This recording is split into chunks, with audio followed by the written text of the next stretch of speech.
देखो चैप्टर है आज का हमारे पास इमर्जिंग मोड्स ऑफ बिजनेस। देखो सबसे पहले ये समझो मीनिंग ऑफ ई बिजनेस क्या है। ई बिजनेस का मतलब क्या है, इसकी डेफिनेशन में रीड कर रहा हूँ। देखो, ई बिजनेस में be defined as conducting of activity और industry, trade and commerce through computer network. यानी जब आप अपने ट्रेडिशनल बिजनेस को किसकी हेल्प से करते हो बताओ, कंप्यूटर की रेफरेंस से या फिर किसी भी इलेक्ट्रॉनिक डिवाइस से जिसमें आप ई प्लेटफॉर्म के थ्रू एक्सेस करते हो, उसे हम बोलते हैं ई बिजनेस, राइट। उसके बाद थोड़ा सा डिफरेंस है। नॉर्मली लोग क्या समझते हैं, ई बिजनेस और e commerce are the same concept, लेकिन ऐसा नहीं है। There are two different terms. E business is different and e commerce is different aspect. तो दोनों का हम डिफरेंस देखते हैं, ये एग्जाम के एंगल से इम्पॉर्टेंट भी है, राइट। देखो ई बिजनेस पहला पॉइंट देखो, e business means conducting industry, trade and business using computer networks. It offer the convenient of 24 hours 7 days week 365 days in a year. यानी ई बिजनेस में हम लोग क्या करते हैं, अपने पूरे बिजनेस को, चाहे वो इंडस्ट्री हो, ट्रेड हो, कॉमर्स हो, मैन्युफैक्चरिंग हो, सबको हम ऐसे प्रोसेस करते हैं कि वो 24 आवर्स 365 days वर्किंग में हो। ई कॉमर्स उसके अपोजिट देखा जाए तो e commerce means buying and selling. यहाँ पे सिर्फ किस चीज़ की बात हो रही है, buying and selling of product and services over the internet. It makes use of email, electronic fund transfer etcetera. यानी ई कॉमर्स में क्या है, सिर्फ जैसे आप फ्लिपकार्ट, अमेजोन की बात करोगे तो इनका जो बिजनेस है तो ई बिजनेस, लेकिन ई कॉमर्स कंपनी कहलाती है, क्योंकि इनका जो buying and selling and customer की सर्विस है वो सब किस पे बेस करता है, वो totally on the internet service. इनकी कोई फिजिकल लोकेशन नहीं है, they are doing e business, right. Second point देखो इसमें क्या है, सेकेंड पॉइंट क्या कहता है, e business includes not only e commerce but also other electronic connected management, product development, accounting and finance and human resource management. यानी e commerce देखा जाए तो ई बिजनेस का ही पार्ट है। We can say that e business is broader concept and e commerce उसका एक part है, right. E commerce covers a firms interaction with its customer and suppliers over the internet. E commerce over firms interaction with its customer and supplier over the internet. इसमें आप buying और selling का क्या करते हो, interaction करते हो। अरे ये क्या कह रहा है, यहाँ तक आपको समझ में आ गया, क्या बताओ। कितना टाइम लगेगा भाई। नेक्स्ट डिफरेंस देखो जो हमारे पास है, ई बिजनेस और ट्रेडिशनल बिजनेस। मतलब एक पुराने टाइम के बिजनेस में और आज के बिजनेस करने के तरीके में क्या डिफरेंस है। This is also one of the important question, आप इसको इम्पॉर्टेंट मार्क कर सकते हो, राइट। सबसे पहले देखो ईज़ ऑफ फॉर्मेशन के बेसिस पे, अगर मैं फॉर्मेशन के ईज़ पे बात करूं तो ट्रेडिशनल बिजनेस को ओपन करने में डिफ़िकल्टी होती थी, क्योंकि इसमें इन्वेस्टमेंट चाहिए आपको, इसमें आपको एसेट्स परचेज करने पड़ेगी, इसमें लोकेशन लेना पड़ेगा। जबकि ई बिजनेस को सेटअप करने में, स्टार्टअप करने में कोई इशू नहीं है, ये एक सिंपल प्रोसेस के थ्रू, एक लोअर इन्वेस्टमेंट के थ्रू भी आप ओपन कर सकते हो। फिजिकल प्रेजेंस की बात करें तो अगर एक शॉप ओपन करते हो आप, तो उसमें आपको फिजिकल प्रेजेंस देनी पड़ेगी, आपको उसमें एक सिटिंग पर्सन की रिक्वायरमेंट है। जबकि ई बिजनेस में ऐसी कोई रिक्वायरमेंट नहीं है। आज तक आपको नहीं पता अमेजोन और फ्लिपकार्ट का कहाँ पे शॉप है और कहाँ से ये सारा बिजनेस आपका करते हैं। तो that is one of the feature of e business. Locational requirement है क्या, तो जहाँ पे फिजिकल प्रेजेंस चाहिए वहाँ पे आपको लोकेशन की रिक्वायरमेंट भी होनी चाहिए, और ई बिजनेस में आपको लोकेशन की ज़रूरत नहीं है। लोकेशन का मतलब यहाँ वेयर हाउस की बात नहीं कर रहा मैं, लोकेशन का मतलब है फ्रंट डेस्क की बात कर रहा हूँ, जहाँ से आप कस्टमर को डील करते हो। फोर्थ पॉइंट है कॉस्ट ऑफ सेटिंग अप। जैसे कि मैंने स्टार्टिंग में बताया, यहाँ पे हाई है, यहाँ पे लो है, यानी कम से कम अमाउंट में भी, लोअर इन्वेस्टमेंट से भी आप इलेक्ट्रॉनिक बिजनेस शुरू कर सकते हो। उसके बाद नेक्स्ट पॉइंट देखो, ऑपरेटिंग कॉस्ट। ऑपरेटिंग कॉस्ट का मतलब है बिजनेस को चलाने के लिए जो नॉर्मल एक्सपेंडिचर हैं वो कितने लगेंगे, उसकी कितनी ज़्यादा ऑकरेंस है। तो एज अ ट्रेडिशनल बिजनेस यहाँ पे हाई है due to fix cost associated with the investment, procurement and storage, production, marketing, distribution facilities, यहाँ पे बहुत ज़्यादा हैं। और उसी को ई बिज़नेस की फॉर्म में बात करूँ तो यहाँ पे लो है, बिकॉज यहाँ पे जो रिलेशनशिप आपको मेंटेन करना है वो एक इंटरनेट के पोर्टल पे करना है। आपको कहीं इन्वेस्टमेंट करने की ज़रूरत नहीं है, कहीं भी आपको कस्टमर के पास जाने की ज़रूरत नहीं है, ना कस्टमर को आपके पास आने की कोई रिक्वायरमेंट है। Nature of contact with the supplier and customer, यहाँ पे क्या है, इनडायरेक्ट होगा थ्रू इंटरमीडिएटरी, क्योंकि सब कस्टमर से आपका कॉन्टैक्ट कर पाना मुश्किल है, तो यहाँ पे आप किसी के थ्रू बात करोगे। यहाँ पे डायरेक्ट है, आप उसको एक पोर्टल दोगे, उसको एक आईडी पासवर्ड दोगे और वो आपसे डायरेक्टली रिक्वेस्ट भेजेगा और आप उसकी फीडबैक को रिड्रेस करोगे। नेचर ऑफ इंटरनल कम्युनिकेशन, कैसे होगा इंटरनल कम्युनिकेशन, तो जो हमारे पास ट्रेडिशनल बिजनेस था उसमें कम्युनिकेशन होता था हेरारिकल। हेरारिकल का मतलब या तो टॉप टू बॉटम या बॉटम टू टॉप, इस तरीके से कम्युनिकेशन चैनल चलता था, राइट। और यहाँ पे क्या है, ई बिजनेस में कहता होता था नॉन हेरारिकल, मतलब यहाँ पे कोई कम्युनिकेशन हेरारकी नहीं है, you can directly communicate, you can directly mail to the top level. Response कितना लगेगा, अब जबकि यहाँ पे स्ट्रक्चर बहुत बड़ा है तो यहाँ पे लॉन्ग लगेगा आपको कम्युनिकेशन में, और यहाँ पे इंस्टेंस आपको रिपोर्ट मिल जाएगी, राइट। उसके बाद 9 पॉइंट देखो, शेप ऑफ ऑर्गेनाइजेशनल स्ट्रक्चर, किस तरीके से शेप निकल के आती है, यहाँ पे वर्टिकल है, टॉल है ड्यू टू हेरारिकल चेन है, तो यहाँ पे लॉन्ग है, यहाँ पे आपका फ्री फ्लो कम्युनिकेशन है, यहाँ पे इतना ज़्यादा स्ट्रक्चरल पॉइंट नहीं है। अब देखो यहाँ पे ना हम लोग कितने सारे पॉइंट पढ़ रहे हैं, 8 9 10 11 12, आपको ये सभी एग्जाम में लिखने की ज़रूरत नहीं है, मैंने पहले भी बताया है, आपको इतने पॉइंट लिखने हैं जितने मार्क्स का क्वेश्चन आएगा। सपोज अगर डिफरेंस 4 मार्क्स का आता है तो आप 4 पॉइंट ही लिख के आएंगे। 6 मार्क का आता है तो you are suppose to write only 6 point, right. उसके बाद नेक्स्ट पॉइंट देखो क्या कहता है, business processes and length of the cycle, sequential precedence succession of relation, that is purchase, production, operation, marketing, sale, the business process cycle is therefore longer। Traditional में क्या होता था, आपकी एक ब्रांच में क्या होता है प्रोडक्शन, एक में क्या होता है सेलिंग, एक में क्या होता है मार्केटिंग, तो ये ऑब्वियसली लॉन्ग टाइम लेता था, ज़्यादा टाइम लेता था। लेकिन यहाँ पे ऐसा कोई टाइम लेने की रिक्वायरमेंट नहीं है, सारे एक सॉफ्टवेयर होता है बिजनेस में, ERP, एंटरप्राइज रिसोर्स प्लानिंग, ये सभी इसके अंदर काम करते हैं। उसके बाद 11 पॉइंट देखो आप, opportunity for physical pre sampling of the product. अब प्री सैम्पलिंग कहाँ पे चाहिए होगी, ट्रेडिशनल में आपको सैम्पलिंग करानी पड़ेगी, कस्टमर आएगा आपके प्रोडक्ट को चेक करेगा। लेकिन ऑनलाइन क्या है, आप ऑनलाइन कैटलॉग बनाते हो, कस्टमर वहाँ से आपके गुड्स को व्यू करता है और फिर वहीं से परचेज सेल का डिसीजन ले लेता है। 12 पॉइंट देखो क्या कहता है, अपॉर्चुनिटी फॉर इंटरपर्सनल टच। अब कस्टमर सेटिस्फाई कहाँ होगा, हाँ ये पॉइंट हो सकता है कि जिस कस्टमर को फिजिकली गुड्स देखना है, फिजिकली गुड्स परचेज करने की आदत है, या आपसे वो कांटेक्ट करना चाहता है, तो फिर उसके लिए कन्वीनियंट क्या है, ट्रेडिशनली मोर कन्वीनियंट है, उसके लिए फिर ऑनलाइन बाइंग सेलिंग पॉसिबल नहीं है। ग्लोबल अगर आप बिजनेस करना चाहते हो, अगर आप ऑल ओवर वर्ल्ड काम करना चाहते हो, तो फिर आपको क्या करना पड़ेगा, ई बिजनेस को अडॉप्ट करना पड़ेगा, ये आपके लिए कन्वीनियंट नहीं है। गवर्नमेंट पैटर्नोज, गवर्नमेंट किसको बढ़ावा देती है, गवर्नमेंट क्या चाहेगी, आप कौन सा ओपन करो, गवर्नमेंट ऑब्वियसली आपको डिजिटल बिजनेस, ई बिजनेस के लिए प्रमोट करना चाहेगी, गवर्नमेंट ट्रेडिशनल बिजनेस में आपको प्रमोट नहीं करेगी। ह्यूमन कैपिटल की रिक्वायरमेंट कहाँ है, नेचर ऑफ ह्यूमन कैपिटल, कहाँ ह्यूमन कैपिटल ज़्यादा लगेगा, तो यहाँ पे क्या है, सेमी स्किल्ड अनस्किल्ड से भी आप काम कर सकते हो, कहाँ पे, ट्रेडिशनल में। लेकिन क्योंकि यहाँ पे आईटी सेल काम करेगी, क्योंकि यहाँ पे आपको इलेक्ट्रॉनिकली काम करना है, तो you must have a IT professional staff. Last is transaction risk. Transaction risk मतलब, अब क्योंकि यहाँ पे आपके पास सेमी क्वालिफाइड हैं, अनस्किल्ड हैं, तो यहाँ पे आपका रिस्क का पोर्शन भी कम है, और यहाँ पे क्या है, आईटी पर्सनल है, अगर ये गलती करेंगे तो आपके पास रिस्क का चांस भी ज़्यादा है, राइट। तो this is all about the difference of, बताओ, e business and traditional business. Clear. देखो देखो scope of e business, next topic very important. ये क्या है, B2B, B2C, इंट्रा बी और C2C, ये बहुत ही ज़्यादा प्रैक्टिकल टॉपिक है, इससे एग्जाम में क्वेश्चन भी आएगा और आगे भी आपको ये पढ़ने को मिलेगा जब आप ग्रेजुएशन लेवल में जाओगे। B2B इज B2B मतलब बिजनेस टू बिजनेस, B2C मतलब बिजनेस टू कस्टमर, और उसके बाद हमारा होता है इंट्रा बी, और क्या होते हैं हमारे पास,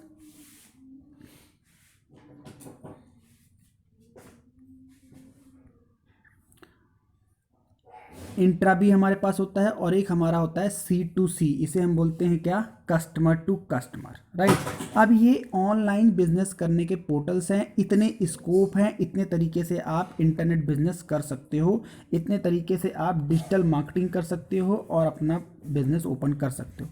अब इसको हम 1 बाय 1 समझते हैं। देखो सबसे पहले देखो B2B क्या होता है, व्हाट इज B2B बिजनेस।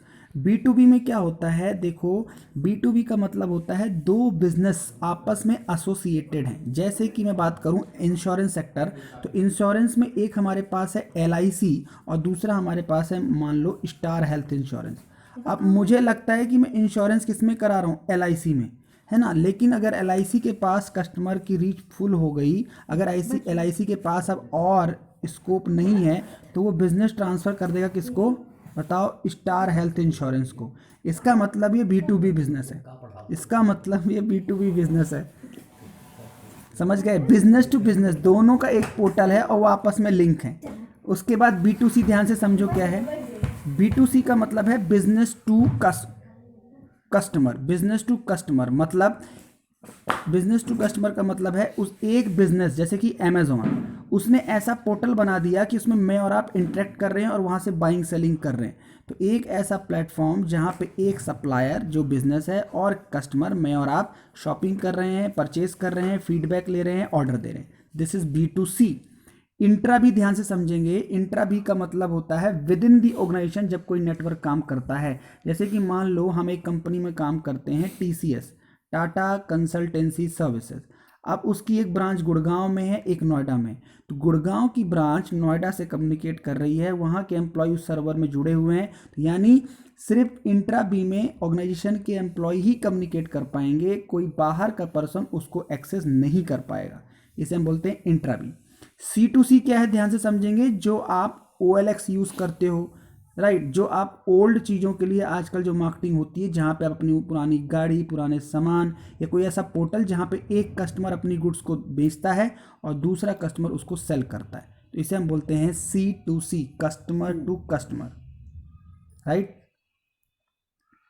नहीं है और सबके लिए ई बिजनेस करना पॉसिबल नहीं है, मतलब there is some limitation in e business also. देखो क्या लिमिटेशन है, हमारे पास 6 पॉइंट है लिमिटेशन के। देखो कौन कौन से लिमिटेशन है। सबसे पहला है लैक ऑफ पर्सनल टच। जैसे कि मैंने डिफरेंस पढ़ाया था आपको कि जिस कस्टमर को पर्सनल टच चाहिए, जिसको फिजिकल प्रेजेंस चाहिए, उसके लिए कन्वीनियंस नहीं है, यानी उस कस्टमर के एंगल से आप ई बिजनेस स्टार्ट नहीं कर सकते। दूसरा है increase risk due to anonymity and non traceability of parties. लोगों को ऐसा लगता है कि अगर सब कुछ हम इंटेंजिबल फॉर्म में करेंगे तो there is chances of some fraud, there is chances of some non traceability, यानी मैं सेलर को सर्च नहीं कर पाऊंगा, सेलर मुझे रिटर्न नहीं करने देगा, रिफंड नहीं मिलेगा। तो यहाँ पे सम कुछ लिमिटेशंस। उसके बाद तीसरा पॉइंट है need for technology capacity and competence of party E business. अब जरूरी नहीं है कि हर कोई ई बिजनेस ही कर पाए। मैंने अभी आपको डिफरेंस बताया था, तो उसमें समझाया था कि आपको IT स्किल एम्प्लॉय चाहिए, आपको सेमी स्किल ऑन स्किल से आप काम नहीं करवा सकते, आप लेबर कैटेगरी से काम नहीं कर पाओगे, आपको IT पर्सन ही चाहिए होंगे। फोर्थ है incongruence between the overtaking giving and other fulfilment speed. अब आपको क्योंकि इंटरनेट बेस्ड काम करना है तो आपकी स्पीड बहुत मैटर करती है। अगर आपकी स्पीड स्लो है, सर्वर हैंग करता है, आपकी साइट कोई हैक कर लेता है, ID पासवर्ड आपका ट्रेसेबल है, तो फिर आपका बिजनेस ज़्यादा लॉन्ग तक नहीं चल पाएगा। People resistance, most of the people especially in India are not familiar with the online shopping, online buying, selling, order, advance payment, all these things. So people resistance is one of the limitation of e-business.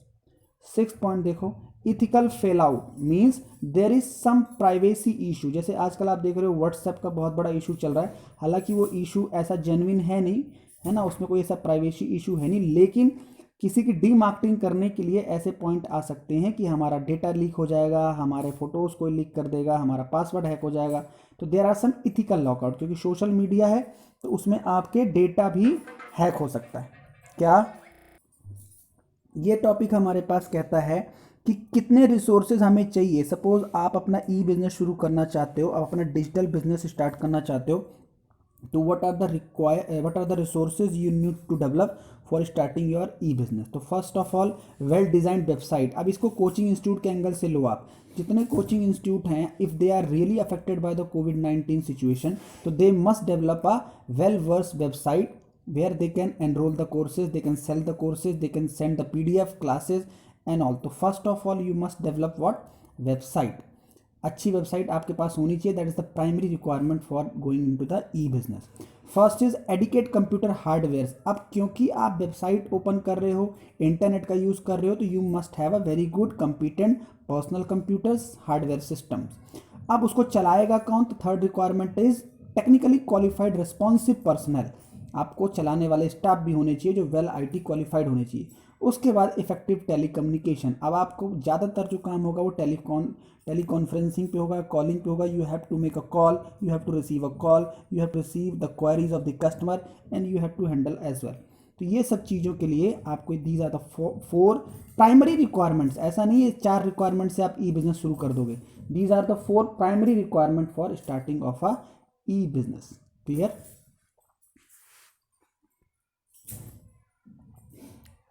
चलें आगे, हो गए यहाँ तक? चलो अब इस chart को देखते हैं। चार्ट से हमें कंफर्म होगा पूरा process. This is the chart. ये पूरा चार्ट देखते हैं कि कैसा हमारा एक ऑनलाइन बिजनेस, ई बिजनेस का किस तरीके से स्टार्टिंग टू एंड होता है। First of all buyer find the seller. आप पहले चूज करते हो कि मुझे किस प्लेटफॉर्म से लेना है, क्या लेना है। Suppose you have a choice of Amazon, Myntra, Flipkart, बहुत सारी पोर्टल्स हैं। उसके बाद आप गुड्स को सेलेक्ट करते हो, कौन सी गुड्स आपको लेनी है। वहाँ कैटलॉग पे जाते हो, वहाँ पे कैटेगरीज होती हैं, इलेक्ट्रॉनिक आइटम्स लेने हैं, गारमेंट्स लेने हैं, एसेसरीज लेनी है क्या। उसके बाद आप नेगोशिएशन करते हो, प्राइस में कुछ देखते हो। अगर आपके पास कूपन कोड है या कोई भी आपके पास जिसमें आपके कुछ पैसे कम हो सकते हैं, वहाँ से फिर आप एक्सेस करते हो। फिर आप बाइंग एंड सेलिंग कंप्लीट करते हो, that means sale transaction took place. फिर आप पेमेंट ऑप्शन देखते हो and you also know payment mode आपके पास कई सारे होते हैं, आपने देखा होगा। जैसे कि आप वॉलेट से पे कर सकते हो, यूपीआई कर सकते हो, कैश से पे कर सकते हो, सीओडी कर सकते हो। There are so many options. Now delivery mode, अब आपको गुड्स ऑन डिलीवरी मिलेगी, it will takes few times.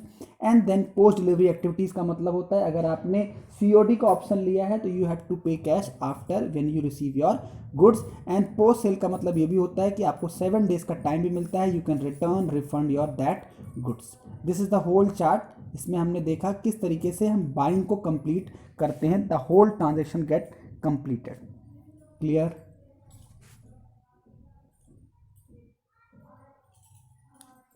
ठीक है। Next thing is payment mechanism. अगर मुझे ऑनलाइन ट्रेडिंग करनी है, ऑनलाइन मुझे सेल परचेस करना है, तो we have different kinds of payment mechanism. अब पेमेंट मैकेनिज्म कितने हैं देखो। पेमेंट मैकेनिज्म हमारे पास है सीओडी, इसको आप जानते हो, कैश ऑन डिलीवरी आप पे कर सकते हो, आप चेक से पेमेंट कर सकते हो, आप नेट बैंकिंग से पे कर सकते हो, ऑनलाइन आईडी पासवर्ड बैंक आपको देता है। क्रेडिट कार्ड, डेबिट कार्ड से आप स्वैपिंग कर सकते हो, और डिजिटल कैश जो आजकल फेमस है लाइक फ़ोन पे, पेटीएम, गूगल पे, आप इनके थ्रू भी अपनी शॉपिंग ऑनलाइन कर सकते हो। क्लियर? ठीक है। ना नेक्स्ट टॉपिक देखो, security and safety of e transaction. क्या सिक्योरिटी चाहिए, क्या सेफ्टी आपको मेंटेन करनी पड़ेगी while dealing with the e business. तो देखो there are 3 kinds of security that need to be develop, that is transaction data storage and transmission risk, risk of threat of intellectual property and privacy. 3 security आपको चाहिए। कौन कौन से देखो, transaction risk, data storage and transmission risk and risk of threat to intellectual property and privacy. अब इसके अंदर देखते हैं वन बाय वन। पहला मुझे है ट्रांजैक्शन रिस्क। इसमें कौन सा रिस्क है? हो सकता है कि जो बायर है, जो ऑर्डर प्लेस कर रहा है, वो फ्रॉडुलेंट हो, यानी उसका कोई जेन्युइन इरादा ना हो गुड्स लेने का, तो यहाँ पे डिफ़ॉल्ट इन ऑर्डर टेकिंग। दूसरा हो सकता है डिफ़ॉल्ट इन डिलीवरी, अगर वो एड्रेस गलत डाल देगा या अगर आपका सिस्टम गलत एड्रेस नहीं फाउंड कर पाता, सही एड्रेस को ट्रेस नहीं कर पाता, तो यहाँ पे भी ट्रांजैक्शन रिस्क है। And default in payment, customer कहता है मेरे अकाउंट से पेमेंट डिडक्ट हो चुके हैं, आप कहते हो हमारे अकाउंट में नहीं आया, तो there are so many problem arise while payment of transaction. तो there are 3 transaction related issues. Next problem is associated with the data storage and transmission risk. अब बायर का आपके पास डेटा है, तो उसमें थ्रेट क्या है? आपके सिस्टम में वायरस आ जाए, आपके डेटा सर्वर में वायरस आ जाए, या आपकी वेबसाइट को कोई हैक कर ले, तो दीज आर द ट्रांसमिशन और डेटा स्टोरेज रिस्क। उसके बाद हमारे पास है risk of threat of intellectual property and privacy. ये कौन से रिस्क हैं? इसके अंदर 2 प्रॉब्लम है, एक डेटा लीक कर सकता है आपका कोई या आपका कॉम्पिटिटर, या पता चला सेलर की फेक वेबसाइट है। जैसे एडमिशन के टाइम पे जब एडमिशन प्रोसेस चलता है आफ्टर 12th, जब हम यूनिवर्सिटीज़ की तरफ जाते हैं तो there are so many university who develop fake websites, और वहाँ से वो लोग क्या करते हैं, एडवांस फीस कलेक्ट करते हैं और फिर उनका जेन्युइन कोई कोर्स करिकुलम नहीं होता। तो इसका मतलब सेलर भी अपने तरीके से फ्रॉडलेंट कर रहा है कि जो डेटा है या तो मिसयूज हो सकता है, या जो वेबसाइट आपको नज़र आ रही है वो वेबसाइट ही फेक है, क्योंकि वेबसाइट पेड होती हैं। आप कोई भी वेबसाइट बना सकता है, हर वेबसाइट जेन्युइन नहीं है, राइट। तो this is all about your security and safety of e transaction, right.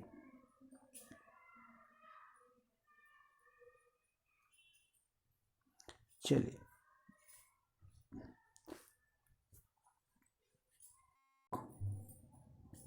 Smart card and ATM meaning and utility. देखो ये क्या कहता है। स्मार्ट कार्ड क्या है, आजकल जब से डिजिटल ट्रांसमिशन शुरू हुआ है तो most of the people use digital money और स्मार्ट पेमेंट्स। अब ये क्या है स्मार्ट कार्ड, देखो ध्यान से। Smart card typically a type of chip card in a plastic card and that contain an embedded computer chip either by memory or microprocessor type that store and transact data। इसमें क्या होता है कि जैसे कि आपने एटीएम देखा होगा, जैसे आपने मेट्रो का कार्ड देखा होगा, ये आजकल तो जितने भी शॉपिंग के रिटेल शॉप हैं, जैसे कि पतंजलि अपना क्या ले आया, एक उसका एक पेमेंट कार्ड वो देते हैं जिसमें आप क्या कर सकते हो, पेमेंट कर सकते हो, जिसमें आप क्या कर सकते हो, पेमेंट कर सकते हो। अब जैसे क्रेडिट कार्ड डेबिट कार्ड से तो हम पेमेंट करते ही हैं, है ना, उससे तो आप शॉपिंग कर ही सकते हो। लेकिन हर कंपनियां अपना एक प्लास्टिक कार्ड ला चुकी हैं जिससे आप स्वैप करके उसके वॉलेट से पेमेंट कर सकते हो और अपने उसको रिचार्ज भी कर, जैसे मेट्रो कार्ड समझ लो आप, यानी उसमें एक एम्बेडेड चिप लगी होगी जिसको आप रिचार्ज कराओगे और उससे फिर आप शॉपिंग करोगे, फिर आपको उसमें बोनस, इंसेंटिव्स या जो भी डिस्काउंट कूपन वगैरह उसी में मिलेगा। These are the smart card facility. अब स्मार्ट कार्ड फैसिलिटी में बहुत सारे ऑप्शंस होते हैं, जैसे कि मल्टीपल एप्लीकेशंस हैं, फ्लेक्सिबिलिटी है, सिक्योर भी बोलेगा वो सेलर, और डेटा स्टोरेज भी है कि आपका सारा डेटा उसमें सेव होगा, आपका नाम, आपका एड्रेस, आपकी मोड ऑफ पेमेंट, आप कितने वैल्यूएबल कस्टमर हो, इस तरीके से। जैसे एटीएम में सारी डेटा हमारा स्टोर है, हमारा अकाउंट नंबर, हमारा ब्रांच नेम, हमारा सीवीवी नंबर, इसी तरीके से हर कंपनी, हर रिटेल शॉप अपना क्या देती हैं, स्मार्ट कार्ड, राइट। अब देखिए ATM, last topic of this chapter is ATM, automated teller machine. What is it? ATM is self service terminal that provide the customer of bank to facilitate the withdrawing of cash, making deposit, transferring funds, paying of bills, obtaining bank statement etc। ATM जो आप देखते हो उसमें सिर्फ withdrawal का काम ही नहीं होता, bank provide multiple services by the ATM. ATM service provide करने का पर्पस यही है कि फिजिकल प्रेजेंस को दूर किया जाए। कस्टमर की नीड जो है वो 24/7 है, उसको किसी भी टाइम कैश चाहिए, लेकिन bank could not be open for 24/7, तो that is why bank provide ATM services. आप उससे कैश विड्रॉ कर सकते हो, अपनी रिसिप्ट निकाल सकते हो, वन अकाउंट से दूसरे अकाउंट में ट्रांसफर कर सकते हो, अपनी पासबुक की एंट्री भी कर सकते हो। अब एटीएम काफ़ी एडवांस हो चुके हैं, तो that is one of the system automated teller machine. और ऑटोमेटेड टेलर मशीन मतलब आप सिर्फ बैंक की एटीएम मत समझो, जैसे आप किसी भी डेयरी बूथ पे जाते हो, लाइक मदर डेयरी की, तो वहाँ पे जो टोकन सिस्टम में मशीन लगी होती है जिसमें आप टोकन इंसर्ट करके मिल्क लेते हो, that is also ATM. ATM means any machine which is working on the systematically working on a token basis, on a coupon basis, तो that is a machine that is known as automated teller machine. तो ये हमारा chapter इस topic के बाद revise हो गया, right.